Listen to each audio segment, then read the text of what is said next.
There's a sacred moment in every soul's journey when the mirror of life stops reflecting only our fears and begins to show our true light.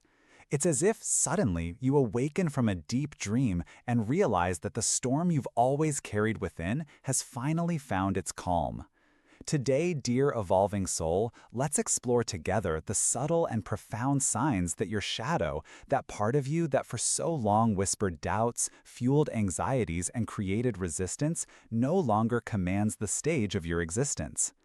Through the timeless wisdom of Edgar Cayce, the sleeping prophet who dedicated his life to unraveling the mysteries of the human soul, we'll discover how to recognize when we finally become the true architects of our own energy. Cayce, in his transcendent revelations, always reminded us that each human being carries within them both the capacity to create and to destroy, to heal and to hurt, to illuminate and to obscure.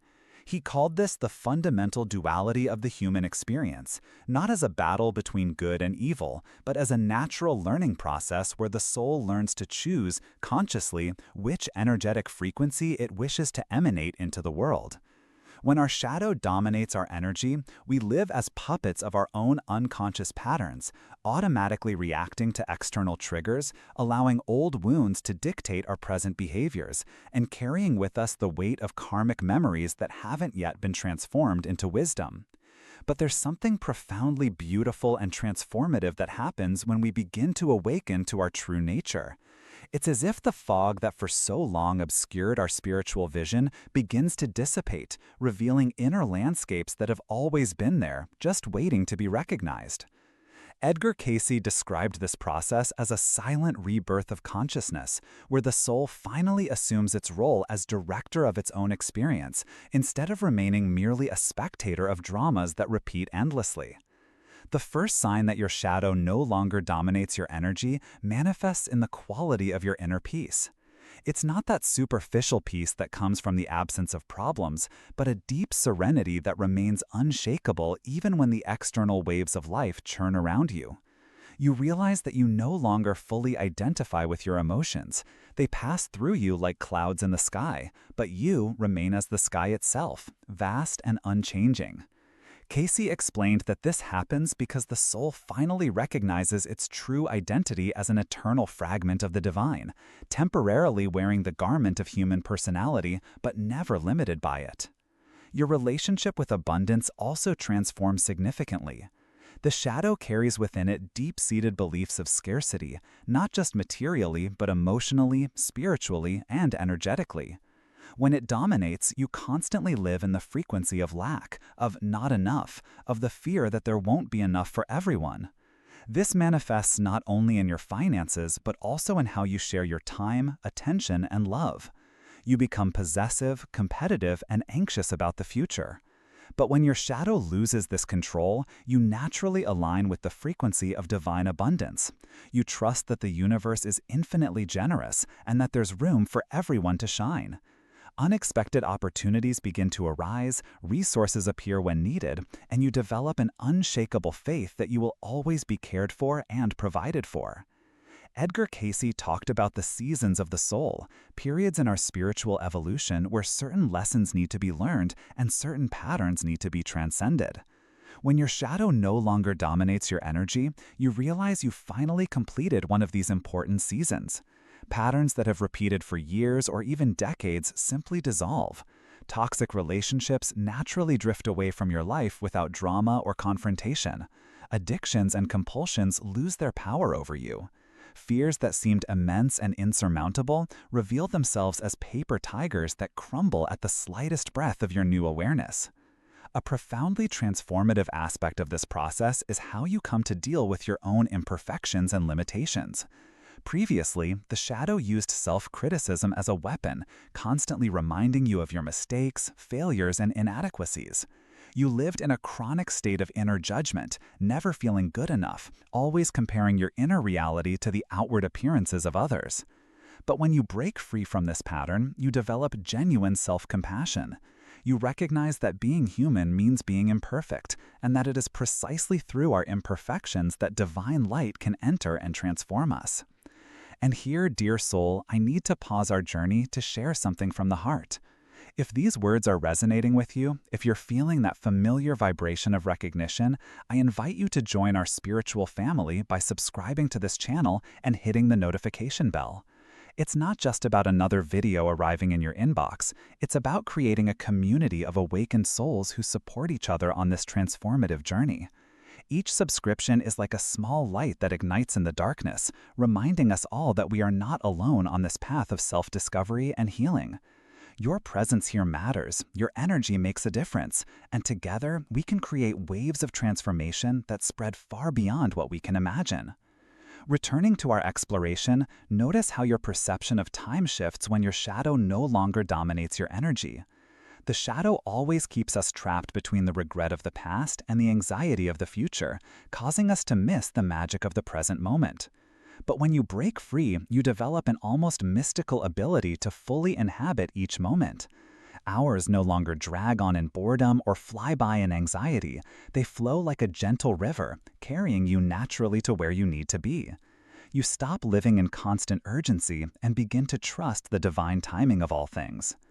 Cayce always emphasized that time is an illusion of the three-dimensional experience, and that in spiritual reality, everything exists in the eternal now. When your consciousness aligns with this truth, you stop fighting against the natural rhythm of life and begin to dance with it. Projects unfold organically, relationships deepen naturally, opportunities arise at the perfect moment.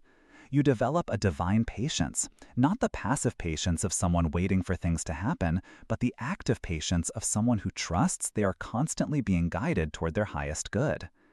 Your intuition becomes your most reliable compass. The shadow always created inner noise, doubts, fears, conflicting voices that made it difficult to hear the gentle guidance of your inner wisdom. But now, the channel of intuition is clear and clean. You know without knowing how you know. You sense when a person or situation is not aligned with your highest good. You perceive opportunities disguised as challenges. You recognize signs and synchronicities that previously went unnoticed. Edgar Cayce described intuition as the voice of the soul speaking through the mind. And when your shadow no longer interferes with this sacred communication, you become an increasingly sensitive receiver of messages from your higher self. The transformation also manifests in your relationship with creativity and self-expression. The shadow carries within it a fierce inner critic that constantly sabotages our ability to create freely. It's not good enough. Who do you think you are? Others will laugh. These voices kept your creativity imprisoned in the dungeon of perfectionism and the fear of judgment. But when you break free, your creative expression flows like a natural spring. You create for the pure joy of creating, not to impress or be validated. Your art, your music, your writing, your unique way of moving through the world, all of it emerges from a place of authenticity and self-love. A particularly beautiful sign is how you come to perceive and interact with nature. The shadow disconnects us from the natural world, making us feel separate and isolated from the rest of creation. But when it loses its dominion, you rediscover your intrinsic connection with all forms of life. A walk in the park becomes a sacred communion. The birdsong resonates in your soul like celestial music. The flowers seem more vibrant, the trees wiser, the animals more aware. Cayce always spoke about the fundamental unity of all creation, and when you align with this truth, every moment in nature becomes a silent prayer of gratitude and acknowledgement. Your relationship with suffering also transforms profoundly. Not that you stop feeling pain or facing challenges. That would be to deny the fundamental nature of the human experience. But your perspective on suffering changes completely. Instead of asking, "Why is this happening to me?" you begin to ask, "What is this trying to teach me?"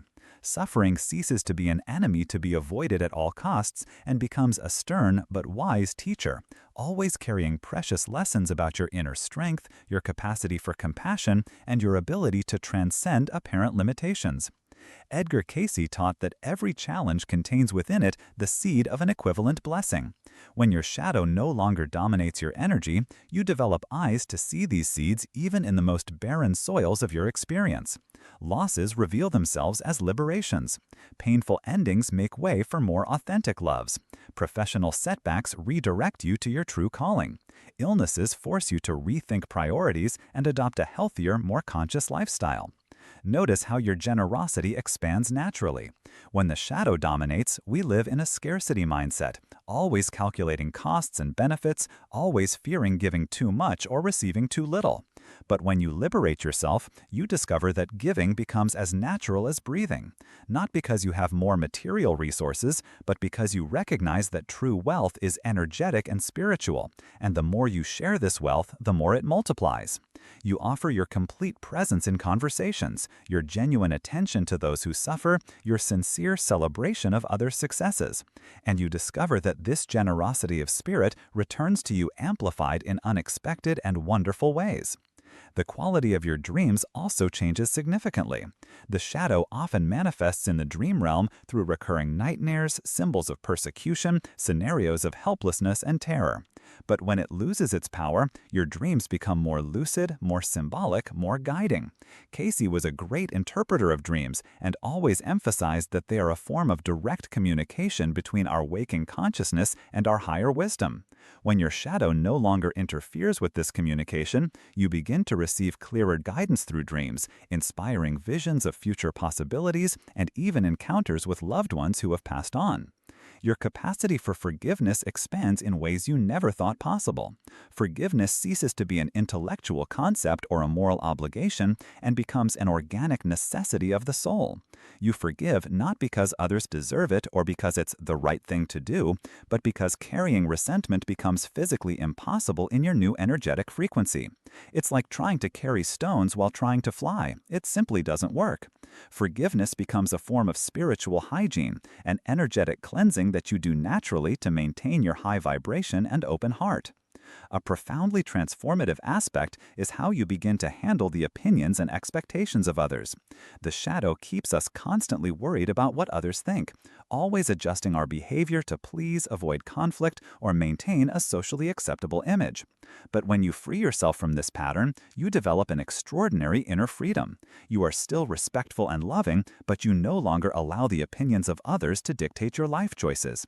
You understand that each person sees the world through the lens of their own experience, and that you cannot and should not try to control those perceptions. Edgar Cayce spoke about the importance of becoming channels of blessings for the world, and this is only possible when our energy is no longer being drained by the patterns of the shadow. When you liberate yourself, your very presence becomes a healing force. People naturally feel calmer around you. Conflicts dissolve in your presence.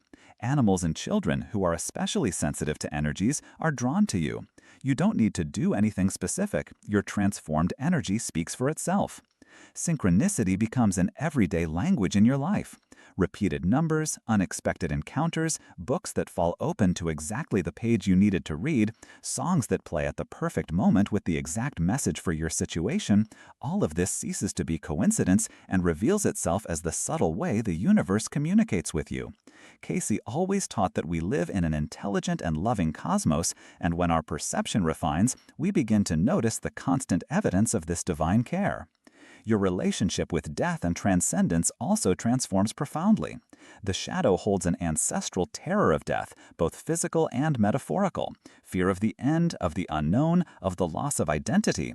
But when you align with your true spiritual nature, you develop a visceral understanding that you are much more than this physical body and this temporary personality. Death reveals itself not as an end, but a transformation, a change of state, like water turning into steam. This brings an extraordinary freedom to live fully, knowing that your essence is eternal and indestructible. Notice how you begin to celebrate not only your successes, but also the successes of others with genuine authenticity. The shadow carries envy, jealousy, destructive competitiveness, always comparing, always measuring, always finding reasons to feel inadequate or superior. But when you free yourself from these patterns, you recognize that another person's success does not diminish your own possibilities. On the contrary, each person who achieves their dreams expands the field of possibilities for all of us, proving that transformation, healing, and fulfillment are possible. Gratitude becomes your natural state of being, not a forced practice or a manufactured positive attitude.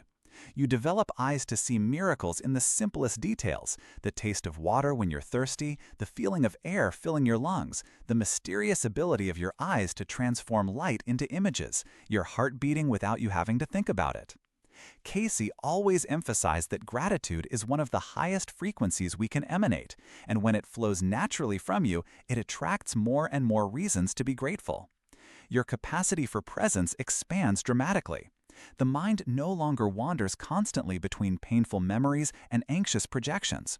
You develop the ability to deeply immerse yourself in each experience, whether it's a conversation with a friend, a meal, a walk, a moment of contemplation. This mindful presence not only enriches your own experience, but also becomes a gift to everyone around you, who feel truly seen and heard in your company. A particularly revealing sign is how you handle stressful situations or crises. Previously, these moments awakened all the shadow patterns: panic, victimhood, blame projection, catastrophic thinking. But now you remain centered even amidst chaos. Not because you don't feel the impact of difficult circumstances, but because you've developed an inner anchor that cannot be shaken by external storms. You become a source of calm and wisdom for others who are still learning to navigate their own turbulence. Edgar Cayce taught that each soul chooses certain experiences before incarnating, not as punishment, but as opportunities for growth and service. When your shadow no longer dominates your energy, you begin to glimpse the wisdom behind your soul's choices. Difficult, familiar patterns reveal themselves as sacred contracts of mutual healing. Professional challenges become preparation for a larger mission. Complex relationships unfold as opportunities to develop compassion, patience, and unconditional love. Your creativity expands beyond traditional arts and manifests in how you live each day. Your whole life becomes your artwork, from how you organize your home, preparing each space with loving intention, to how you conduct conversations, transforming each dialogue into an opportunity for genuine connection. You discover that being creative primarily means being authentic, and that your authenticity is exactly what the world needs from you. Compassion becomes your natural language. Not that sickly compassion that sacrifices and exhausts itself trying to save everyone, but a wise compassion that recognizes that each person has their own journey of learning and growth. You offer support when appropriate, but also respect others' right to experience their own lessons. This balanced compassion extends first to yourself. You stop being your own executioner and become your best friend and biggest supporter. Your intimate relationships deepen in previously unimaginable ways. When you're no longer projecting your unresolved shadows, you can see and love people for who they truly are, not for who you need them to be. This creates space for authentic intimacy, where vulnerabilities are shared without fear, where differences are celebrated instead of feared, where mutual growth becomes the foundation of connection. Finally, dear soul, perhaps the deepest sign that your shadow no longer dominates your energy is a growing sense that you are finally coming home. Not a physical place, but a state of being where you recognize and accept yourself completely. It's as if, after a long journey through foreign territories, you finally recognize the familiar landscape of your own divine essence. You stop seeking validation, completeness, or healing outside yourself because you recognize that you've always carried within you everything you needed. Edgar Cayce constantly reminded us that we are co-creators with the divine, not victims of circumstances beyond our control. When your shadow yields command to your light, you consciously assume this role of co-creator, aligning your thoughts, emotions, and actions with the highest frequency you can sustain. Life becomes not something that happens to you, but something you sculpt with the loving hands of your awakened consciousness. And so, dear soul in transformation, we walk together in this exploration of the sacred science of your liberation. Like the dawn gently breaking on the horizon, dissolving the shadows of night without violence or drama, your expanded consciousness will gradually illuminate every corner of your human experience. There is no rush in this process, no finish line to be crossed at maximum speed. There is only this eternal moment where you choose, breath by breath, thought by thought, action by action, which energy you wish to embody and share with the world. The shadow that for so long seemed an adversary now reveals itself as a teacher who has fulfilled its function. It taught you about your own limitations so you could learn to transcend them, showed you your deepest fears so you could discover your most authentic courage, revealed your most painful wounds so you could develop your most powerful capacity for healing. And now, having learned these precious lessons, you no longer need it to run the show of your life. May this exploration resonate in your soul as a gentle recognition of who you always were behind all the disguises, all the roles, all the masks that life taught you to wear. May it be a loving reminder that your light was never extinguished, only temporarily obscured, and that it now shines again in all its original magnificence. I leave you with this final reflection that echoes through the eternal teachings of Edgar Cayce. At what point in your journey did you realize that it wasn't the darkness that was growing, but your own light that was finally learning to shine without asking permission?